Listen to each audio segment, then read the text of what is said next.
हे साले भोसडीचे लोक कोण जात आहेत हे? महाराष्ट्राच्या राजकारणात सध्या मोठी खळबळ उडाली असताना उद्धव ठाकरे गटातील 6 खासदार फुटणार असल्याच्या चर्चांनी जोर धरलाय. या पार्श्वभूमीवर दिल्लीत पत्रकार परिषद घेत खासदार संजय राऊत यांनी संभाव्य बंडखोरांवर जोरदार हल्लाबोल केलाय. मात्र यावेळी टीका करताना त्यांची जीभ घसरल्याने नवा वाद निर्माण होण्याची शक्यता आहे. राजाभाऊ वाजे यांच्या निष्ठेचे कौतुक करताना राऊत यांनी पक्षाचे एकनिष्ठ राहणाऱ्या नेत्यांचे समर्थन केले.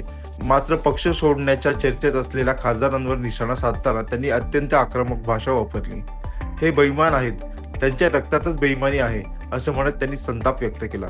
इतकेच नव्हे तर काल रात्री 15 कोटी रुपये मिळाले आणि त्यानंतर चार्टर्ड फ्लाईटने दिल्लीत आले असा खळबळजनक दावाही राऊत यांनी केलाय. उद्धव ठाकरेंनी आमच्यावरती सातत्यानं भावासारखं प्रेम केलं. हे साले भोसडीचे लोक कोण जात आहेत हे? नहीं, डोंट कट, ये कट मत करना. ये लोग जो है बेईमान लोग है, ये बेईमान है और बेईमानी उनके खून में है, ऐसा अब लगने लगा है. मैं किसी पार्टी का और किसी व्यक्ति का नाम नहीं ले रहा. त्यामुळे संभाव्य पक्षांतरामागे आर्थिक व्यवहार झाले का याबाबतही राजकीय वर्तुळात चर्चा रंगू लागली आहे.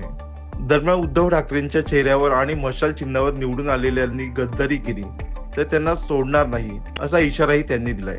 त्यामुळे ठाकरे गटातील अंतर्गत संघर्ष आता उघडपणे समोर येत असल्याचे चित्र दिसत आहे.